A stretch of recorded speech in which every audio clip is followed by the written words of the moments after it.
সীমান্তে উত্তেজনার মাঝেই বাংলাদেশে এসেছেন ভারতের নতুন হাইকমিশনার দীনেশ ত্রিবেদী। শুক্রবার সকাল সড়ক পথে পেট্রাপোল বেনাপোল সীমান্ত দিয়ে বাংলাদেশে প্রবেশ করেন তিনি।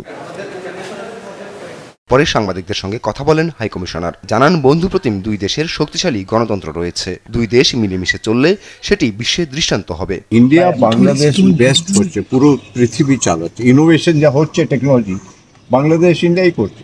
তাহলে আমরা মিলেমিশে, একটা ক্রিকেট টিম যদি মিলেমিশে হয়ে যায় কি কত ভালো হবে। খেলাধুলা, হেলথ, তারপরে টেকনোলজি, এডুকেশন সব মিলে আমরা মিলে একটা টিম করে কাজ করব। এদিকে হাইকমিশনারের আগমনের দিন কুষ্টিয়ার দৌলতপুর সীমান্ত দিয়ে শিশু, নারী, পুরুষ সহ 12 জনকে পুশিনের চেষ্টা করে বিএসএফ। ভোররাতে ভারতের পশ্চিমবঙ্গের নদিয়া জেলার হোগলাবাড়িয়া থানার চর মেঘনা সীমান্ত দিয়ে দৌলতপুর উপজেলার প্রাকপুর ইউনিয়নের চর বিলগাঁথুয়া সীমান্তে এই ঘটনা ঘটে। বিজিবি ও স্থানীয়দের প্রতিরোধের ফলে সফল হয়নি বিএসএফ। শুক্রবার এ বিষয়ে বিএসএফকে পতাকা বৈঠকের আমন্ত্রণ জানিয়েছে বিজিবি। এছাড়া জামালপুর, পঞ্চগড় সহ বিভিন্ন সীমান্তে পুশিন আশঙ্কায় সতর্ক অবস্থানে রয়েছে বিজিবি। আপন অপু, নিউজ ডেস্ক, দেশ টিভি।